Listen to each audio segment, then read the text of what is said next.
Hi, my name is Alfred Jeffries. I will be your worship partner today, and I want to welcome you to Westminster. Please note that the service is being recorded. In a few moments, we'll be lighting a chalice together, so I invite you to go get a chalice or a candle if you have one nearby. If you are new or would like to sign up for our weekly newsletter, please fill out the form being posted in the chat. And if you'd like to see the order of service for today, the link is also being posted in the chat. Our chalice lighting marks the beginning of our worship service. I will light mine and share our reading. Then I invite you to light yours if you have one.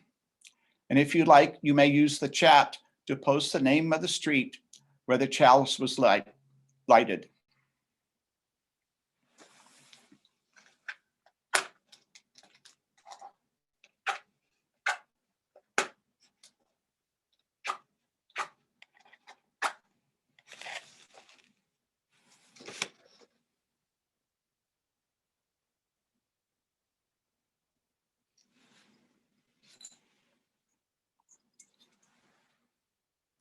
We light this chalice, symbol of a light within us and around us. May this gathering for worship enlighten our hearts and our minds and our souls. And may the inner light of the Spirit be kindled by our time together.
Good morning, everyone. My name is Quaadgras. I am the minister here, and I also want to welcome you to Westminster this morning. I've been on study leave and away the last couple Sundays, so it is great to see your faces. Our theme this month is Beloved Community, as conceived by Reverend Dr. Martin Luther King. But we also recognize that visions evolve and expand.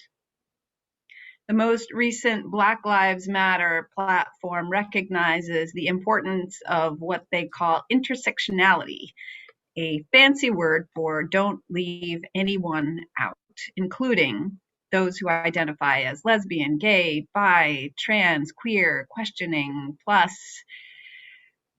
Westminster first became a certified welcoming congregation over 30 years ago.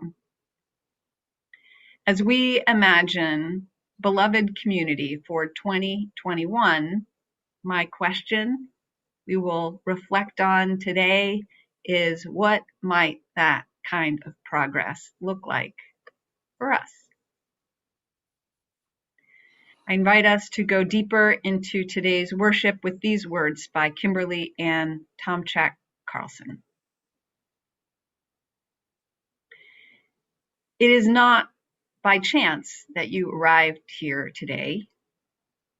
You have been looking for something larger than yourself, a place of belonging and caring. Through your struggles, someone nurtured you into being, helping to instill a belief in a shared purpose, a common but precious resource that belongs to all of us when we share. So you began seeking a beloved community, a place that does not put fences around love, a community that holds its arms open to the possibilities of connection, a heart home to nourish your soul and share your gifts. Welcome home. Welcome to worship this morning.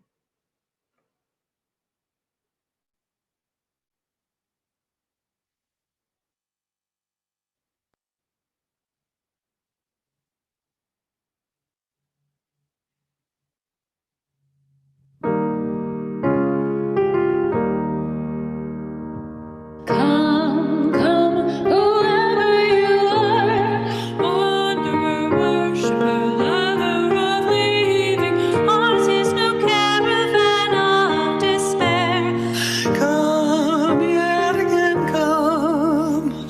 Broken your vows 1,000 times, oh, you've broken your vows 1,000 times, oh, you've broken your vows 1,000 times.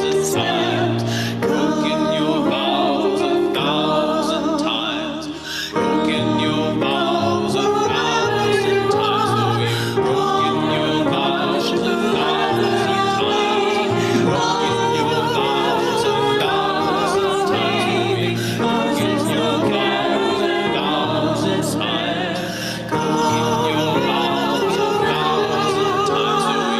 Broken your vows 1,000 times, oh, you've broken your vows 1,000 times. Broken your vows 1,000 times, broken your vows 1,000 times. Broken your vows 1,000 times, oh, you've broken your vows 1,000 times. Broken your vows 1,000 times. Broken your vows 1,000 times. Broken your vows 1,000 times. You've broken your vows 1,000 times. Broken your vows 1,000 times. Come yet again, come. Come yet again, come.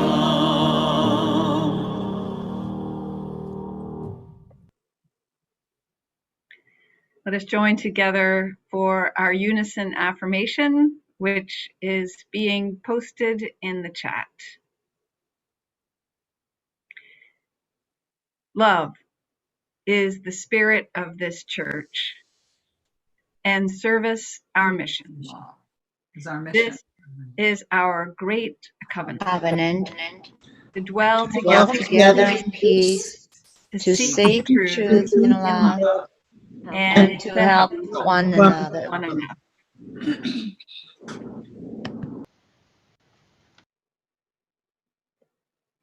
I invite us to join together in a spirit of prayer or meditation with these words by Reverend Lynn Cox.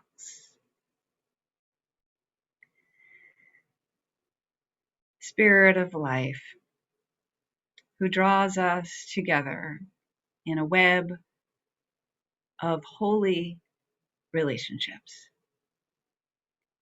Make your presence known with us and in us and among us. Remind us of our deep and long history, that it may give us courage. Remind us that we are not alone in our times of grief and pain and loss for those we have loved so much. May we be comforted with that spirit that manifests in human hands and words and chat messages remind us we are not alone, also in our joy and wonder. Inspire us to honor and extend the beauty that we do find in this world. Given the music of the universe, may our hearts beat in harmonious and our own diverse rhythm. In that dance of love, may we move with rhythms of peace and compassion and justice in our sadness and in our joy.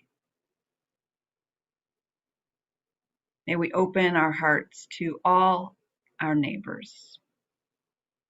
May we open our souls to a renewal of faith. May we open our hands to join together in the work ahead. May it be so. Amen. I invite you to join together in our song and response, or as always, just take it in if you prefer.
Here at Westminster, we share our offering every month with a different organization that shares our values or our mission. Our February Share the Plate is the Elizabeth Buffum Chase Center. The center offers short-term, safe, confidential shelter for victims and their children of domestic violence and sexual assault. In addition to providing for all basic needs, the center encourages residents to participate in a program that includes education about domestic violence, parenting, and financial literacy. The center also provides specialized children's services, law enforcement advocacy, professional training, support services, and referrals. All this allows clients to take the next steps towards self-sufficiency. The other half of our offering goes to support the good work of this community. You may donate using the link that is now being posted in the chat. The offering will now be given and received with gratitude.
Our reading today is called Blessed Are the Queer by H.P. Rivers.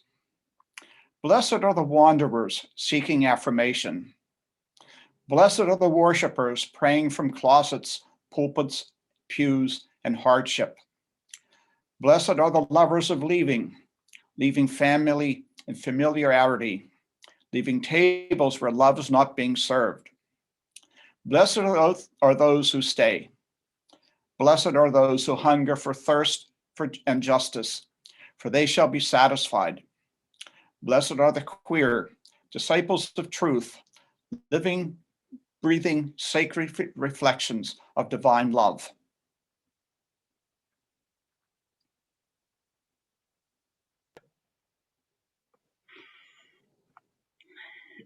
Language is like a vase into which meaning is poured. Words are containers that hold human understanding and experience. Gender is one such word into which meaning is poured, or a number of words. What does it mean to be a girl, to be a boy? What did it mean in the 40s, in the 50s, or early 60s? To be a boy or girl, because for sure, those were the only options then. Marlo Thomas, who created the groundbreaking children's music series Free to Be You and Me, says she did it because there was nothing, truly nothing available for kids in those years that didn't conform to the rigid gender roles of the time.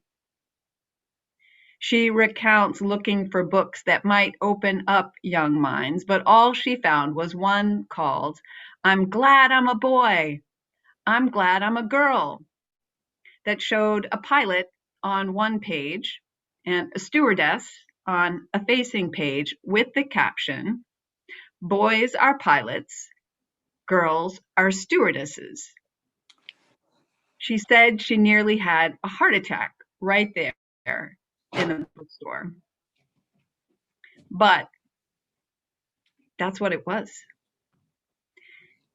The meaning of those words, boy, girl, man, woman, was poured into us. I was raised in the 70s. I vaguely remember the Free to Be You and Me soundtrack. I vaguely remember something about the dawning of feminism. I clearly remember my mom telling me that girls could be anything we wanted. We could be anyone we wanted. We could do any job we wanted. I kind of liked the defiant tone of that. I didn't really understand that the implication was that before this, girls could not be anything we wanted.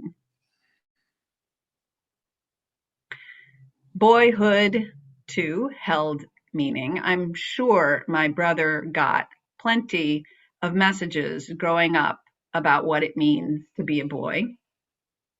It probably wasn't his favorite thing that I, his younger sister, was bigger than he was, at least for a while in elementary school. Frankly, it was not my favorite thing either. Boys are supposed to be big and strong and dominant.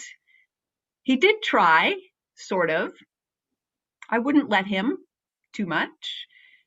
Like I said, it helped that I was bigger than he was. But again, I didn't like that very much either, because girls were supposed to be slender and demure and neat, and I was not. We got our share of messages. We all did. Of what we were supposed to be or do or not be or not do. Boys were not supposed to cry. Girls were not supposed to play baseball. Boys were not supposed to want to play with dolls. Girls were not supposed to want to play with guns. Boys were supposed to be tough.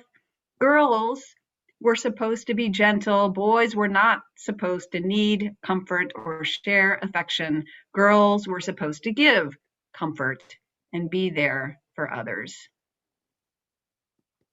These meanings were poured into us. We were poured into these gender expectations.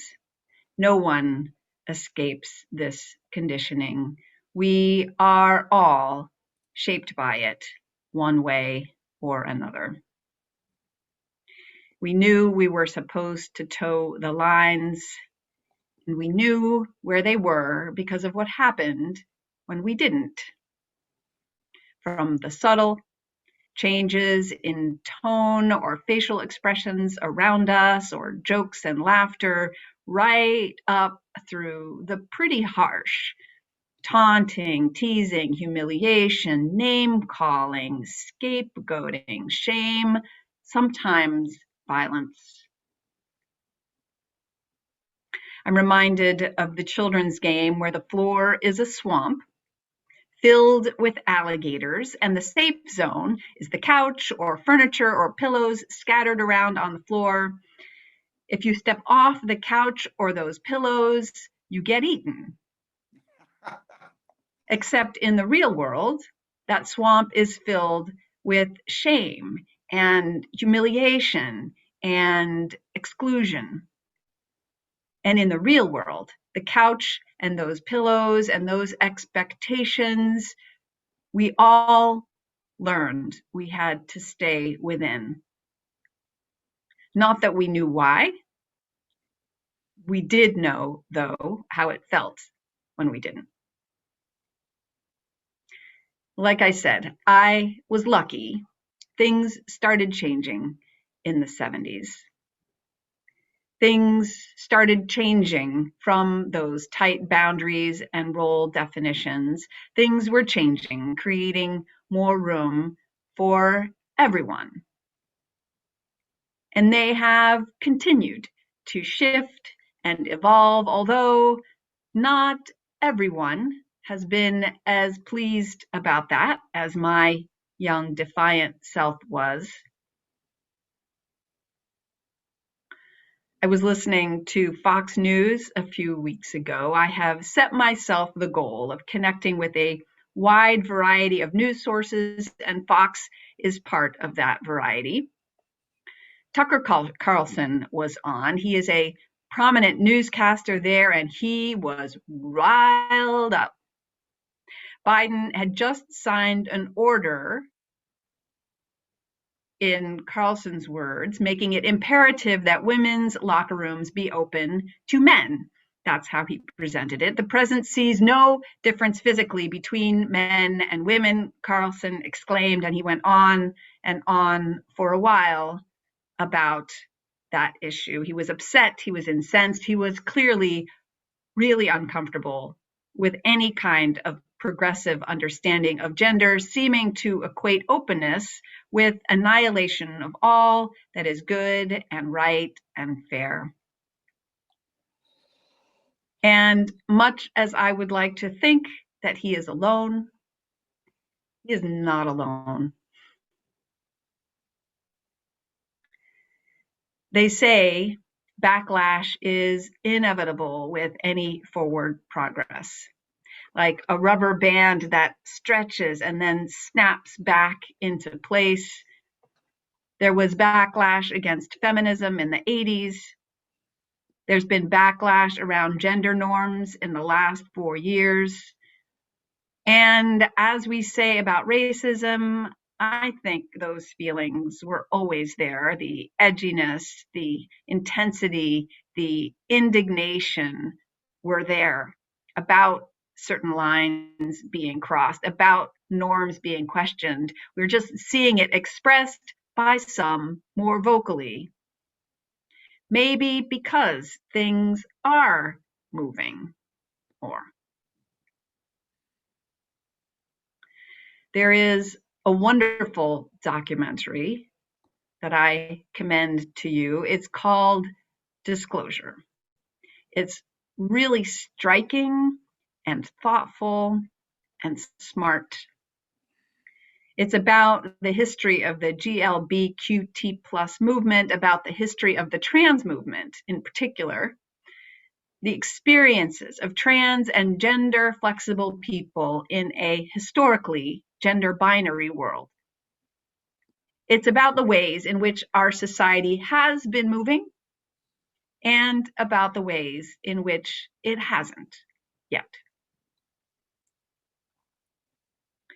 The history begins with some of the earliest representation of gender fluidity on the silver screen. Here's a hint. It wasn't fluid and it was not representative. It was, well, you know this because you've seen old movies, its purpose was to shock or fascinate. Those early films were more about mocking. Trans people were portrayed as freaks to shock or to make people laugh. Many were pandering to a morbid fascination, like an invitation to watch a train wreck of the filmmaker's imagination. It was the Three Stooges dancing in dresses. It was scene after scene of men doing a poor job of dressing as women and then removing a wig to the shock and dismay of everyone around them. That was the early years. Then you had the gay rights movement gaining momentum with Stonewall in the late 60s when gay and trans people started fighting back. They fought back with bottles and their bodies and an unsubmissive attitude. Stonewall is when queer people stopped believing there was something irreparably wrong with them and instead stepped out from under that cloak of societal shame to stand in the sunlight and proclaim pride instead. Figuratively and literally, by parading in the brilliant sunlight on the anniversary of the Stonewall Uprising, proclaiming pride every single year since then in June. You could say the last 50-some years is the story of growing awareness and acceptance for LGBTQ+ people, with celebrities coming out, politicians coming out, regular people coming out, marriage equality passed. Progress has been made. And there is also a painful story of backlash, of resistance, especially when it comes to people who do not fit the gender mold. Drag queens and trans men and people who might now call themselves genderqueer. Backlash against trans people, even from the gay community itself. There's a clip in the movie when Sylvia Rivera, one of the key leaders in the Stonewall uprising, speaks to the reality of persistent discrimination and painful exclusion of trans, gender non-binary, and genderqueer from the gay movement that they began. In 2014, a Time magazine cover called the transgender movement the next civil rights frontier. And you could say that whole film is about trans men and trans women braving that frontier, that uncharted gender territory, finding their way, listening to their own deep voice, despite the cacophonous noise of our culture, expressing some deep truth in themselves anyway, outside the lines that have been so clearly drawn for all of us. At one point in the film, there's a clip of a group of parents sitting in a circle talking about their trans kids. One father says to the group about his child, Avery, "When you have a transgender kid, you are living with a unicorn," he says, "an amazing human being. To be next to someone so brave, so cool, so close to themselves. The reality is, he says, Avery has been on point from age 2, apparently. So the reality is, it's such an honor. Hearing that clip, Jen Richards, trans actress, responds on camera with great poise about how that hurt to hear those words, to hear that level of acceptance and appreciation from a father to his child, because she had to be okay with something very different. Growing up, she said, my mom said, I will never call you Jen because Jen murdered my son. I had to be okay, Jen continues, with not being able to see my grandma before she died because I could only come home if I dressed as a boy. I had to be okay with the fact that my friend won't let me meet his children. I have had to understand their position and be okay with it, she said. And hearing that father go so much further, it hurts, because now I know it's possible to go beyond acceptance. But the person, she continues, most responsible for failing to have that kind of vision is me. I, she says, have never seen myself with the kind of love and respect and awe this father expressed for his child. No one had looked at me that way, so how could I? I had to see it. And now that I have, she said, I want that. As Michael D. Cohen, actor and trans man, put it at another point in the film, there is so much shame people have to fight through and come out the other side of. And yet, it is also abundantly clear to me from watching this film, from hearing Jen and the many, many other trans women and men in this movie who speak so beautifully and poignantly about their path and their experience, that they have found a way, that they have faced and worked through so much, tons of undeserved shame put on them by our culture, and through their courage, they are widening the way for all of us.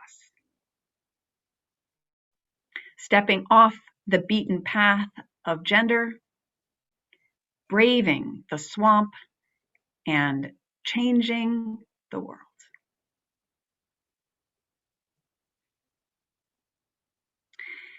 So here we are. We are open-minded, liberal, and well-informed. We went through the UUA's welcoming congregation certification somewhere around 30 years ago to explicitly affirm that all gay, lesbian, and bisexual people are welcome here. At the time, there were classes and discussions and probably some resistance. There were changes of heart, I imagine, and there was a change in policy, sensibility, and a deeper and more genuine welcome. Now, in 2021, how do we embrace the next civil rights frontier? How do we broaden our welcome, specifically with respect to people who do not fit within the gender divide? It sounds simple, at least it did to me at first, because I see myself as open-minded and liberal and in the know, not to mention we already have gender-neutral bathrooms, no problem. We are already welcoming. And in many ways, we are. But when I take a step back and take the broad view, and I'm really honest with myself, I have to recognize that I did not escape gender conditioning because no one did. Ideas of boy, girl, man, woman are embedded in my mind because they were and are everywhere. I suspect I may not even always be aware how this has limited me or affected how I come across. How do my conditioned gender expectations leave me unbalanced around someone who may not fit them? How does someone who is trans, non-binary, or genderqueer experience me? Would they feel at home with me? Would they feel at home with all of us? A trans person once told me that in a congregation, not all that different from ours, that people asked this person questions, personal questions, about their transition process and their body. It's so easy to fall into something like that. There's a curiosity. It feels so innocent. But on the receiving end, what is that like? A well-meaning attempt to connect and learn can be so wrong for someone else. And a trans person once told me that in a congregation, it could have been ours, that people around them kept messing up with the pronouns, calling them him and then her and then oh whatever, which was so painful for this person. And I know for those of us not practiced with pronouns, it takes real consciousness. It takes effort and awareness to remember.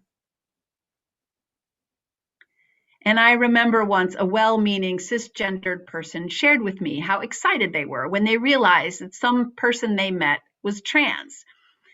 They were excited about their own awareness and their own level of acceptance, and they made a point to tell this person just how welcomed they were. And I just wonder how that felt on the receiving end.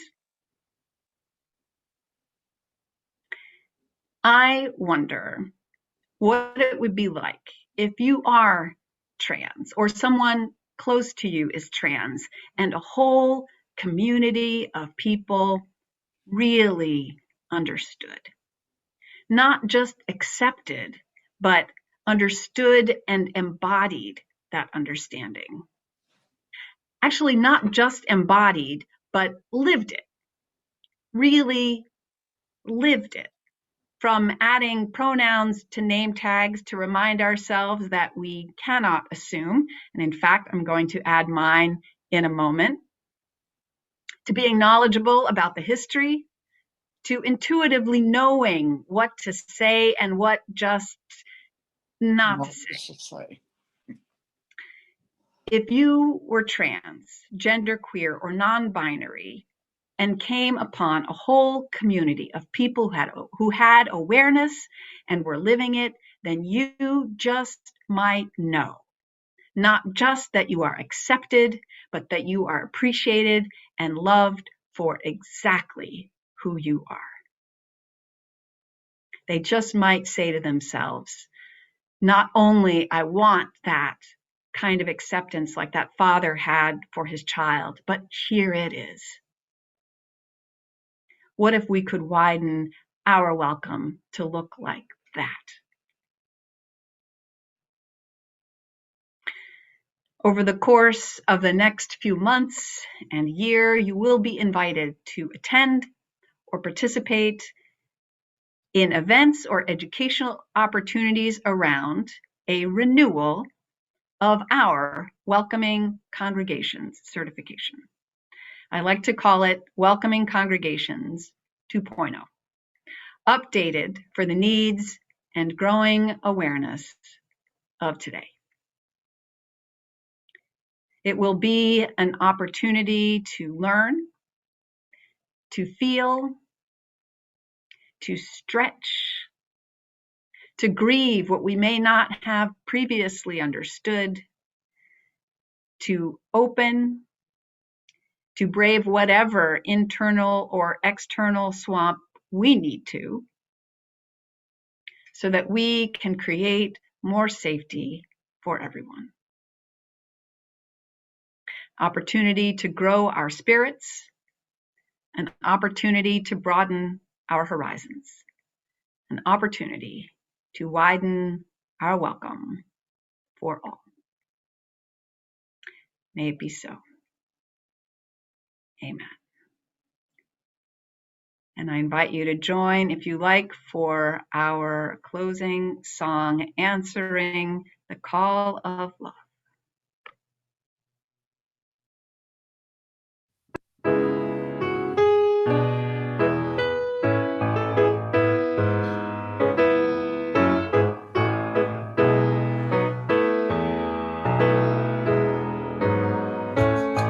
The promise of the Spirit,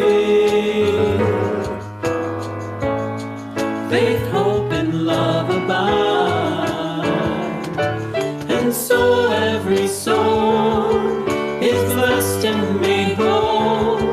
The truth in our hearts is our guide. We are answering the call of love. Hands joined together as hearts beat as one, emboldened by faith, we dare to proclaim we are answering the call of love. Sometimes we build a barrier to keep love tightly bound, corrupted by fear, unwilling to hear, denying the beauty we found. We are answering the call of love. Hands joined together as hearts beat as one, emboldened by faith, we dare to proclaim we are answering the call of love. A bright new day is dawning, when love will not divide. Reflections of grace in every embrace, fulfilling the vision divine. We are answering the call of love. Hands joined together as hearts beat as one, emboldened by faith, we dare to proclaim we are answering the call of love. We are answering the call of love.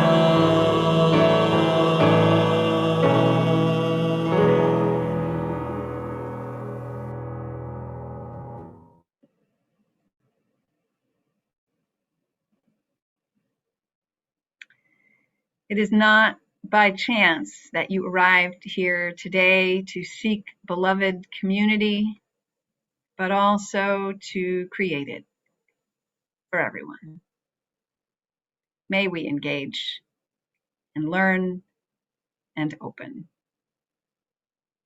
May we celebrate all, widening our welcome day by day in love.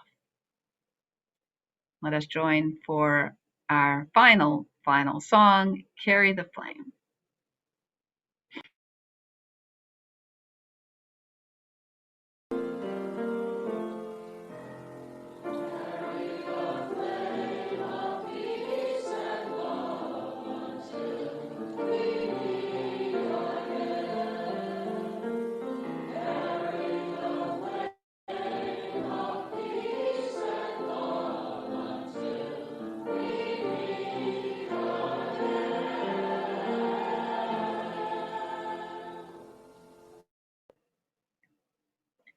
Amen.